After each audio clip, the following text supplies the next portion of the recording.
Assalamualaikum warahmatullahi wabarakatuh.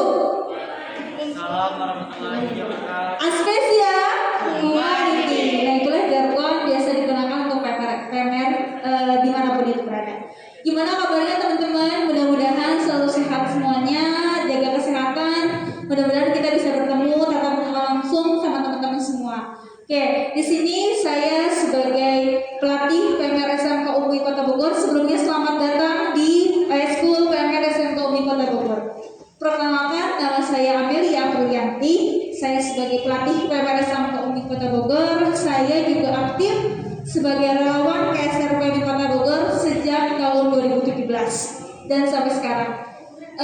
Di berdirinya saya di sini, saya akan memperkenalkan sama teman-teman semua bahwa apa saja kegiatan yang sering dilakukan atau biasa dilakukan untuk Eskul PMR SMK UI Kota Bogor.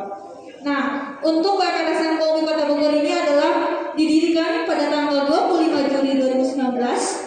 Karena untuk kakak kelas 12 yang sekarang adalah angkatan pertama dan kelas 12 yang sekarang adalah angkatan kedua dan kelas 11 yang sekarang angkatan ketiga. Mungkin teman-teman ketika masuk ke PMR SMK UI adalah angkatan keempat. Jadi kita sudah 3 tahun berdiri di PMR SMK UI Kota Bogor di sini. Oke, kegiatan untuk PMR SMK UI tersendiri biasanya dilakukan selain tentang kesehatan, kami pun tentang kesukarelaan atau sosialnya. Jadi biasanya kami mengadakan donor darah, mengadakan kesukarelaan ketika bencana. Nah, itu pun kegiatan termasuk pada kegiatan Palang Merah Remaja di SMK UI Kota Bogor. Nah, mungkin teman-teman sudah memiliki basic dalam kesehatan. Nah, untuk di PMR SMK UI Kota Bogor, ini pun memperdalam materi tentang kesehatan, bagaimana pertolongan pertama, bagaimana cara pemindahan korban, bagaimana cara kita mengetahui apa yang perlu kita lakukan ketika terjadi bencana. Nah, alhamdulillah 3 tahun kita mendirikan PMR SMK UI Kota Bogor, kita sudah banyak prestasi yang kita raih di 3 tahun ini. Salah satunya yaitu kita sudah juara umum 2003, juara tingkat Kota Bogor. Yang kedua, juara umum 1 lomba konten COVID-19 tingkat Jabodetabek. Juara 1 pendidikan remaja Subaya tingkat Kota Bogor. Juara 1 peer teaching tingkat Kota Bogor. Juara 2 peer teaching education tingkat Kota Bogor. Juara 1 lomba pendidikan remaja Subaya tingkat Jawa Barat. Juara 1 lomba desain poster. Juara 1 IAL tingkat Kota Bogor. Juara 1 lomba pertolongan pertama tingkat Jawa Barat. Juara 2 lomba sosiodrama tingkat Jawa Barat. Juara 3 lomba pertolongan pertama tingkat Kabupaten Bogor. Dan yang terakhir, juara harapan 2 PMR favorit tingkat Jawa Barat. Alhamdulillah, kita 3 tahun sudah bisa meraih prestasi tingkat provinsi. Dan mudah-mudahan makin berjalannya PMR SMK UI Kota Bogor ini, kita makin berprestasi lagi ke depannya. Selain itu, biasanya kita latihan di setiap hari Sabtu di jam 10. Biasanya kita melakukan praktek lapangan, adapun di praktek di dalam lapangannya. Kakak akan memperlihatkan bagaimana sih seragam atau PDH yang biasa dilakukan, biasa dipakai ketika latihan rutin dan ketika latihan di lapangan. Ada yang namanya PDH dan PDL. Nah, mungkin nanti kakak-kakaknya akan mencontohkan seragam yang biasa dipakai ketika latihan rutin Palang Merah Remaja ini. Silakan kakak-kakak. Nah, ini ada contoh 2 atribut yang biasa digunakan. Yang pertama ada PDH, pakaian dinas harian. Kita menggunakan putih-putih, melambangkan kesucian. Biasanya untuk yang muslim atau perempuan biasa menggunakan hijab putih dan baju PDH panjang dengan kantong 2 di atas dan rok putih dan sepatu tali karena kita langsung praktik lapangan, jadi perlu safety untuk diri kita. Yang kedua, dicirikan oleh slayer. Nah, untuk tingkat PMR bukan hanya ada di SMA, bahkan ada di SMP maupun di SD. Dicirikan dengan slayernya. Untuk SD mula digunakan slayer warna hijau. Nah, untuk Nadia dicirikan dengan slayernya biru. Nah, untuk SMA atau SMK dicirikan dengan Wira dengan slayer oranye atau kuning. Nah, jadi teman-teman, karena tingkatnya sudah makin tinggi, jadi slayernya pun berubah menjadi warna kuning. Nah, untuk bandnya biasa ada Kota Bogor sebagai tempat kita Kota Bogor, Palang Merah Indonesia, PMR SMK UMI, dan logo PMI. Nah, biasa ini digunakan hal seperti ini ketika kita upacara atau mungkin ada penampilan khusus biasanya menggunakan PDR. Nah, untuk pakaian dinas lapangan biasa kita menggunakan kaos olahraga. Kaos olahraga ini biasa kenapa kita pakai kaos olahraga? Karena lebih mudah ketika kita melakukan pertolongan di luar lapangan, biar akses geraknya mungkin kalau pakai rok kan agak susah. Jadi kita biasanya ketika di lapangan pakai kaos olahraga. Tapi mudah-mudahan insyaallah kedepannya kita akan membuat PDR khusus untuk PMR SMK UMI. Jadi nanti kita tidak menggunakan kaos olahraga lagi, tapi ada pakaian khusus untuk ketika PDR, gitu ya. Sama tetap menggunakan slayer kuning, sepatu tali, dan tetap pakaian rambut. Oke, terima kasih kakak-kakak. Nah, oke teman-teman, balik lagi. Tadi sudah menjelaskan tentang atribut yang digunakan ketika kita latihan, ada PDL dan PDH. Ya, selanjutnya ini kakak ada salah satu anggota PMR SMK UMI Kota Bogor yang sedang mengikuti perlombaan tingkat nasional dalam bentuk video dan bertemakan tentang COVID-19, tentang merindukan hadirnya ke sekolah kembali. Jadi teman-teman ini, si Kak Ardi ini sedang menciptakan sebuah lagu khusus buat teman-teman yang merindukan untuk belajar tatap muka di sekolah. Kepada Ardi saya persilahkan.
Oke, terima kasih kepada Ardi sebagai ciptaan lagunya. Mudah-mudahan ini sangat memotivasi buat teman-teman semua untuk bisa memprestasikan atau mengapresiasikan dalam bentuk karya. Mudah-mudahan ini berhasil atau mungkin mendapatkan juara yang terbaik.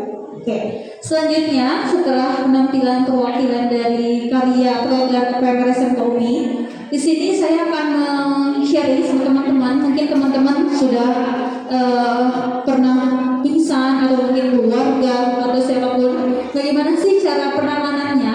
Kita akan share, kakaknya akan share bagaimana penanganan ketika pingsan. Apakah boleh diberikan wangi-wangian ketika pingsan? Jadi nanti kita akan belajar sama-sama. Kakaknya akan sharing sama teman-teman semuanya. Mudah-mudahan teman-teman menyimak dan bisa diapresiasikan kepada kehidupan sehari-hari.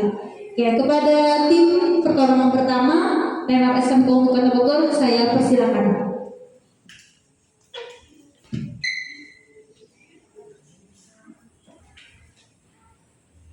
Oke, assalamualaikum warahmatullahi wabarakatuh. Waalaikumsalam warahmatullahi wabarakatuh. Halo adik-adik, perkenalkan nama kakak Karamona dan teman kakak Yaudah Faiza. Di sini kakak sebagai leader dan Kak Hilda ini sebagai korban serta Kak Wafa sebagai penolongnya. Jadi di sini kami akan melakukan pertolongan pertama kepada korban pingsan. Kalau begitu langsung saja kita simak cara melakukan pertolongan pertama kepada korban pingsan. Pegang aja. Orang bisa pingsan kapan saja dan di mana saja.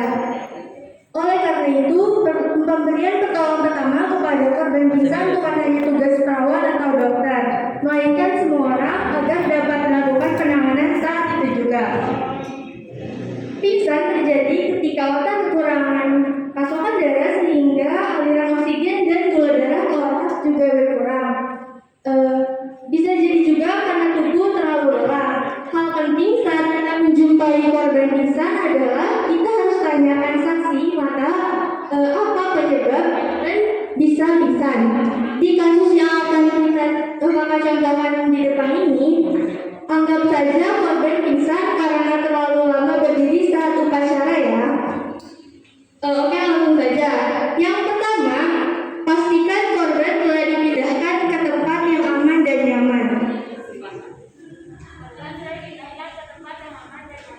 Nah, yang kedua, posisikan korban terlentang lalu longgarkan pakaian atau aksesoris korban yang terlalu ketat.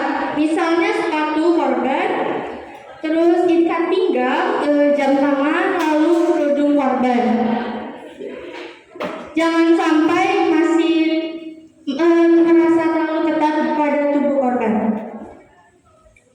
Oke, setelah itu jika korban belum juga sadar, kita bisa memberikan wangian atau minyak kayu putih, tetapi hanya dioleskan pada leher dan juga tangan. Kenapa sih Kak tidak diberikan di indera penciuman atau hidungnya? Karena agar mencegah korban saat sadar mengalami kesulitan bernafas. Dioleskan di leher dan lengan pasien korban aja ya.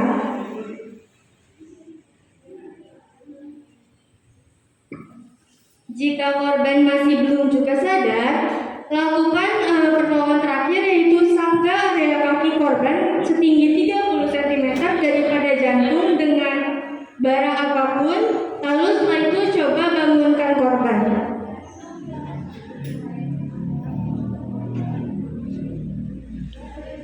Jika korban sudah sadar, posisikan korban dengan nyaman, senyaman mungkin, lalu tanyakan pada korban apa yang dirasakannya.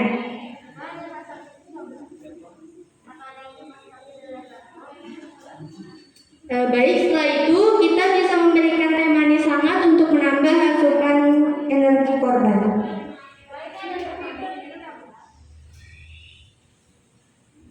Setelah selesai, biarkan korban istirahat kembali hingga korban merasa pulih dan bisa beraktivitas kembali. Nah, begitu adik-adik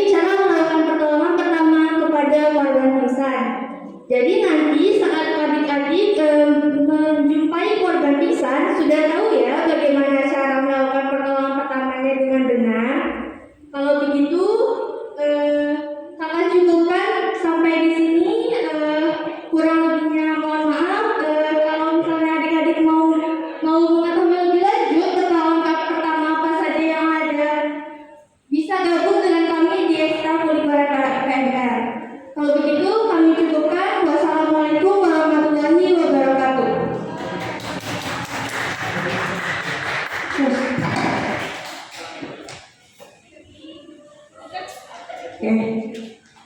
Oke, dah.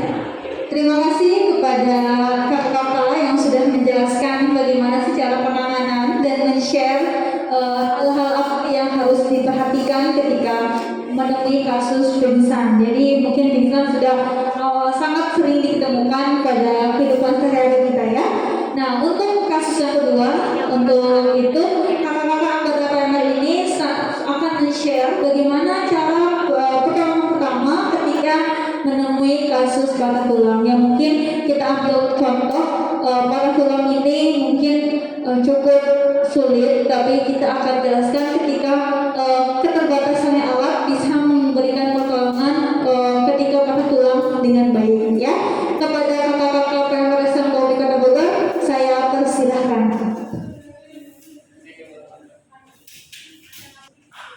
Cek. Assalamualaikum warahmatullahi wabarakatuh. Halo, perkenalkan nama kakak lengkap Dian Sorsa. Kakak di sini sebagai leader. Perkenalkan, nama saya Safa sebagai penolong. Perkenalkan, nama saya Desi sebagai korban. Nah, kita di sini satu tim nih. Nah, kita di sini bakal mempraktekin gimana sih cara penanganan PMR di SMK Kota Bogor jika menemui pasien dengan fraktur atau patah tulang. Oke, kita langsung aja ke materinya. Jadi, lupa. Coba. Assalamualaikum warahmatullahi wabarakatuh. Gimana kali-kali kabarnya? Semoga baik-baik aja ya, dan tetap semangat menjalani sekolah dari rumah. Nah, sebelumnya perkenalkan kakak di sini sebagai leader. Saya sebagai penolong. Saya Desi sebagai korban. Nah, kita bertugas di sini satu tim. Nah, kita di sini akan mempraktekkan gimana sih cara penanganan kepada patah tulang atau fraktur. Sebelumnya, apa sih patah tulang dan fraktur itu? Patah tulang atau fraktur adalah terputusnya kontinuitas antara tulang yang sempurna. Nah, patah tulang dibagi menjadi dua. Apa itu? Yang pertama itu ada patah tulang tertutup, dan yang kedua itu ada patah tulang yang terbuka. Apa perbedaan dari antara mereka berdua? Patah tulang tertutup ditandai dengan tidak adanya luka, dapat memar, kebiruan, dan sakit yang amat sangat. Yang kedua yaitu adalah patah tulang terbuka, ditandai dengan adanya luka dan adanya mudah terkontaminasi oleh bakteri, mikroorganisme karena dia terpapar langsung dengan udara. Nah, pertanyaannya adalah gimana sih cara kita jika menemukan ada pasien yang patah tulang? Ini seperti contohnya. Permisi Bu, apa yang terjadi? Saya tadi terjatuh. Sebelumnya, perkenalkan nama saya Safa dari PMR, anggota PMR Unit SMK UNI Kota Bogor. Bolehkah saya menolong Ibu? Boleh. Baik, sekarang saya akan memeriksa ini terlebih dahulu ya Bu ya. Saya izin melihatnya. Nah, tadi kan sudah perkenalan, terus kemudian ada permintaan izin untuk memeriksa pasien. Kenapa harus diperiksa? Karena untuk mengetahui jenis fraktur apa. Apakah dia fraktur terbuka atau dia fraktur tertutup. Terlihat luka membengkak dan memar berwarna kebiruan di kaki sebelah kanan pasien diindikasikan sebagai luka dalam berupa patah tulang. Sekarang saya akan melakukan tindakan DSS yaitu gerakan, sensasi, dan sirkulasi. Nah, kita telah mengetahui ini merupakan salah satu contoh patah tulang tertutup, tidak adanya luka. Ketika setelah mengidentifikasi, kita melakukan gerakan GSS, yaitu gerakan sirkulasi dan sensasi. Gerakan, apa terasa sakit? Lalu sensasi, apa terasa? Tidak. Lalu sirkulasi, apa terasa? Baik. Nah, jika telah mengidentifikasi, kita meminta izin kepada korban apa itu yang dialami dan kemudian apa tindakan yang akan kita lakukan. Ibu, kemungkinan luka yang terjadi pada kaki sebelah kanan Ibu adalah luka yang diindikasikan sebagai luka dalam berupa patah tulang. Di sini saya akan segera melakukan tindakan pembidayan pada kaki sebelah kanan Ibu. Apa Ibu bersedia? Nah, udah bersedia kita menyiapkan alat-alatnya. Ya, benar banget kita di sini punya bidan. Tapi karena kita di sini posisinya sedang ada di hutan, otomatis kita harus memanfaatkan alat-alat yang ada. Ini adalah ranting yang dibungkus oleh mitela. Sebelum kita membungkus dengan mitela ini, kita harus mengukur dulu ya Kak ya. Iya. Berapa ukurannya si ranting ini? Ukurnya bagaimana Kak? Ukurnya dengan kaki yang sehat. Nah, kenapa kaki yang sehat? Karena kaki yang sehat itu tidak ada perubahan bentuk. Nah, diukurnya seperti ini. Kakak contoh gini ya. Misalkan kaki kakak patahnya segini. Karena kaki kakak patahnya segini, terus alatnya itu cuma segini dong. Itu gak boleh. Kita wajib mengambil lebih panjang daripada patah kakinya. Betul sekali. Nah, seperti itu. Karena ini sudah diukur, karena ini sudah dipatang, sudah lebih panjang dari patah kakinya, dan ini setelah diukur, kita harus membungkusnya dalam mitela. Kenapa dibungkus seperti ini? Karena untuk meningkatkan rasa nyaman. Kan kalau ranting kena kulit sakit kan ya? Makanya harus pakai dibungkus seperti ini. Iya, betul. Setelah persiapan telah selesai, ada bidan yang disiapkan mitela juga. Kita lanjut ke tindakan selanjutnya. Ibu, di sini saya sudah menyiapkan alatnya. Sekarang saya akan segera melakukan tindakan. Apa Ibu sudah siap? Baik ya. Nah, di sini selain ada bidai, ada juga mitela. Mitela ini berfungsi untuk mengikat bidai dengan kaki pasien. Nah, prinsip dari pembidaian itu adalah tidak mengurangi pergerakan sekecil apapun karena dapat menyebabkan komplikasi yang lainnya. Kaki kita kan punya rongga-rongga di sini. Nah, kita mau masukkannya lewat situ. Jangan diangkat kayak gini. Ini pastinya pura-pura. Tapi kalau asli, pasti dia akan merasakan sakit yang amat sangat. Apabila area patah tulangnya itu digerakkan, sangat sakit sekali. Apabila teman-teman mempunyai pengalaman patah tulang, pastikan ngerasain gimana rasa sakitnya patah tulang. Sakit banget. Kakak pun pernah lihat yang di rumah sakit patah tulang sampai jerit-jerit, bahkan cowok aja nangis gitu loh. Nah, banyak yang mitela itu disesuaikan dengan panjang kaki pasien. Ini karena pasiennya minimalis mungkin ya, jadi hanya menggunakan 1, 2, 3, 4, 5 mitela. Tapi kalau pasiennya kayak putra yang tinggi banget, itu bisa menggunakan 6 atau 8 lebih mitela untuk mengikat antara bidai dengan kaki pasien. Seperti itu teman-teman. Nah, setelah seperti ini, penolong pertama membutuhkan bantuan untuk dirapiskan bidainya kepada sang pasien. Nah, kita bantu penolong pertama dengan cara seperti ini. Ingat, minimalisir gerakan yang ada sekecil apapun. Ikatnya harus rapi, tidak boleh kekencangan, tidak boleh melonggaran. Nah, setelah saat mengikat kita tanyakan apakah terlalu kencang, dan apa tadi telah mempraktekannya. Nah, lanjut kepada ikatan yang kedua. Ikatnya seperti ini ya, bisa di. Nah, ikatnya seperti ini, dimasukkan ke sela-selanya. Sudah nyaman. Nah, setelah ini seperti ini teman-teman, perhatikan. Dimasukkan ke area sininya. Kalau mau tahu gimana cara ngikat mitelanya, jangan lupa masuk ke Universitas Sanggar Kota Bogor ya. Jangan biarkan tali tergoda. Nah, ini kan udah Kak, kok ada beginian lagi? Iya, benar banget. Kaki kita tuh harus dirapetin karena apa? Karena yang tadi prinsip dari pembidaian adalah untuk mengurangi pergerakan seminimal apapun. Nih ya, kalau kaki kita kayak gini, otomatis kita nggak bisa gerak dong. Dan secara otomatis yang patah juga meminimalisir pergerakannya. Maka dari itu harus diikat kencang-kencang, tapi juga tidak menyakitkan pada pasien. Seperti itu. Nah, ini sudah hampir tahap akhir teman-teman. Seperti ini. Setelah tindakan selesai seperti ini, pergerakan sudah tidak ada dan pasien sudah terasa nyaman, kita jangan lupa beritahukan kepada pasien perpustakaan kita telah selesai dan jangan lupa juga untuk menelpon pihak selanjutnya ambulan atau rumah sakit karena kita di sini sebagai penolong pertama saja. Untuk tindakan selanjutnya sampai penyembuhan, kita harus menelpon pihak yang lebih profesional kepada rumah sakit. Ibu, di sini saya sudah selesai melakukan tindakan. Apa masih ada yang terasa sakit di bagian lainnya? Ikatan saya sudah nyaman ya Bu ya? Baik, di sini saya akan segera melakukan ambulan agar Ibu mendapatkan pertolongan lebih lanjut. Selanjutnya telepon 119.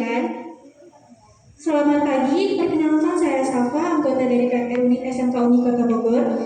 Di Hutan X saya menemukan korban patah tulang yang diindikasikan ke dalam luka dalam pada bagian kaki sebelah kanan. Di sini saya sudah melakukan pertolongan pertama berupa pemindaian untuk mengurangi pergerakan pada pasien. Untuk tindakan selanjutnya harap dikirimkan ambulans agar korban mendapatkan pertolongan lebih lanjut. Terima kasih. Selesai. Semua dari tahap awal sampai tahap akhir selesai. Ini merupakan salah satu contoh dari banyaknya penanganan di PMR Unit SMK Uni Kota Bogor. Apabila kamu mau tahu apa lagi yang lebih banyak lagi mengenai pertolongan pertama, ayo bergabung bersama kami. Ayo selamat datang di PMR Unit SMK Uni Kota Bogor.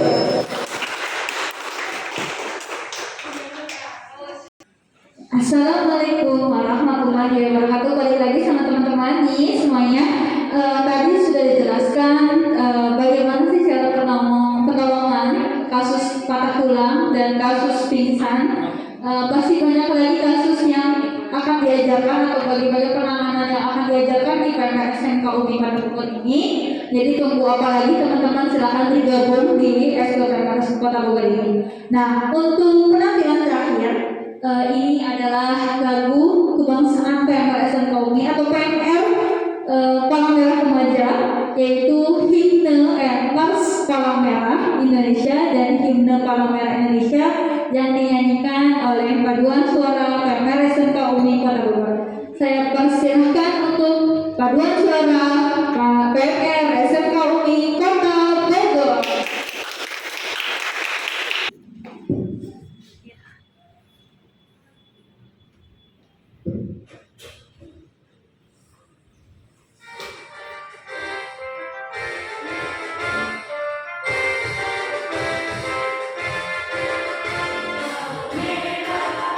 Indonesia, sumber kasih umat manusia, warisan luhur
Oke. Terima kasih kepada Paduan Suara PMRSM Kaumi Kota Bogor. Silakan cari aplaus untuk PMRUMI SMKUMI Kota Bogor. Oke, itulah penampilan dari kami PMS PMRSM Kaumi Kota Bogor. Untuk kakak-kakak yang lain silakan bergabung di dalam masuk ke dalam paduan suara. Kita mau memberikan sedikit persembahan terakhir dari penampilan PMRSM Kaumi Kota Bogor ini. PMRSM Kaumi Kota Bogor ini berjumlah 27 anggota dan mudah-mudahan dengan teman-teman yang saat ini bisa bergabung kembali atau bergabung lagi sama keluarga besar PMRSM Kaumi Kota Bogor ini. Hanya itu yang bisa kami sampaikan atau kami berikan kepada kalian. Mudah-mudahan apa yang kami berikan tadi bisa bermanfaat untuk kalian, bahkan untuk semua orang yang